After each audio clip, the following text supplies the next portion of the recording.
So ever since I uploaded my how to lose 20 kilograms in 2020 video on YouTube, I have been getting a lot of weight loss related questions. The biggest question that I've ever gotten so far is how to count your calories, and I'm very surprised that I haven't filmed a video about it yet. So let's get on into the video. I'm going to be telling you guys how I counted my calories and how you can count your calories for the maximum, the ultimate weight loss. But before we get into it, please make sure to give this video a big thumbs up and hit the subscribe button and the notification bell in order to get more self-development and weight loss videos from me in the future. Now let's get on into it.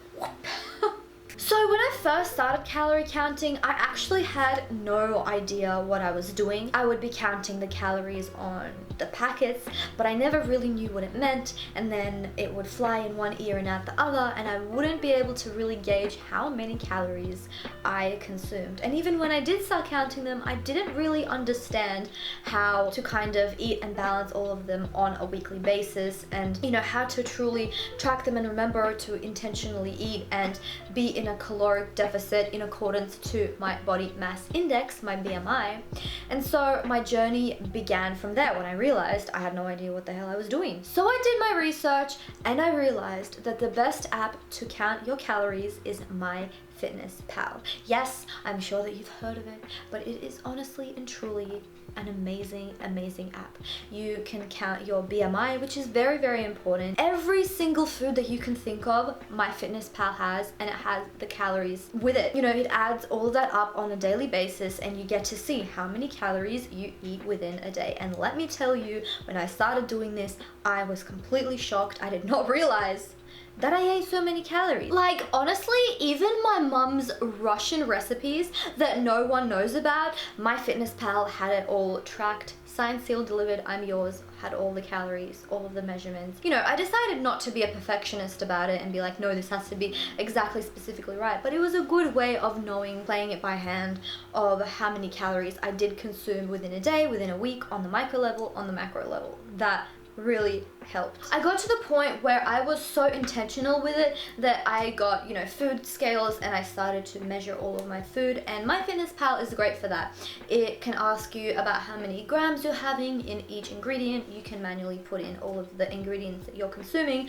So that's what I actually started to do, rather than, writing down the dish, which of course, if you have a quarter pounder, that's already automatically all in there, it's all accurate. But sometimes, there isn't a recipe and you just manually write down all of the ingredients, and so I would weigh them, and it started to get really specific. As well as the actual numbers, you need to have a great attitude about it and be intentional. So realize, oh my god, I'm actually overeating. And when you realize like, oh, I should be consuming 200 calories less or 300 calories less, and yes, those calories do count, those calories do matter. When you are intentional and you actually see it for face value, see it for what it is, that's when you are in control, that's when you are in the power. So that's when I actually started to cut down my portions, and I would be able to see by the graph, by how MyFitnessPal had it set up, that oh, actually I was losing weight, and actually I was consuming less calories. And I began to see that in my results when I looked at myself in the mirror, when I was taking photos, when I was on the scales.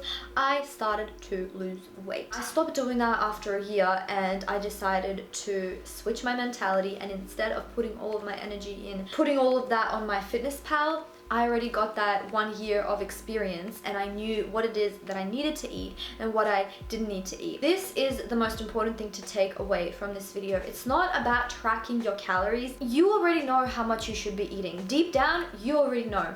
It's about that self-discipline of cutting that plate in half, not having that extra, carby snack. As crappy as it sounds, like, I want to give it to you raw and real. It's literally everything that you put into your mouth matters and counts. And so you don't need to be even counting calories when you know this is bad for you. You already know that it's bad for you, sis. Don't have it. That's when you start losing weight. That's when I started losing weight, when I stopped giving myself excuses. Even when I was tracking my calories, I would still be giving myself excuses. I would know how many calories I had, but I think inside I wasn't quite ready. So, I was taking the baby steps, and that was my own journey. That's what I needed in order to prepare myself mentally, maybe, to have less food. At the end of the day, I was still having more calories than I should have. So, if you go into it by being like, I'm using using this as a tool to just track everything that I eat. It has to be all laid out in front of me and just see what is it that you are eating from morning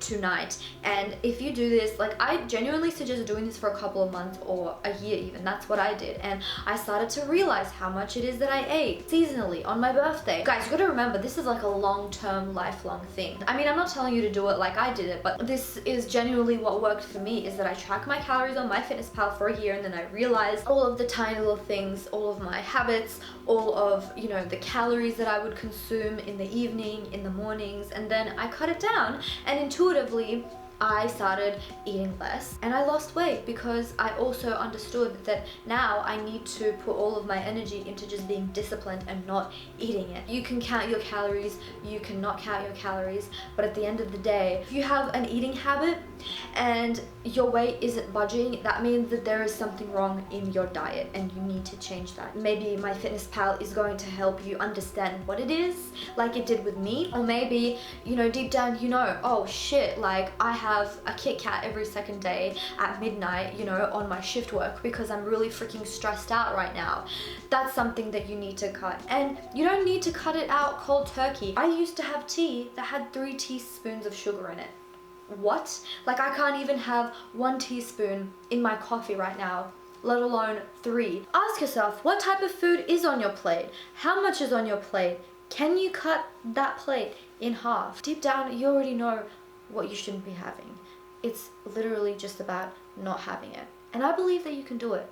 And go out there and make yourself a poke bowl, sis. You deserve it. I hope that this video helped. Please make sure to like this video and subscribe and hit the bell notification bell in order to never miss a video of mine again. And I will see you in the next one. Bye guys!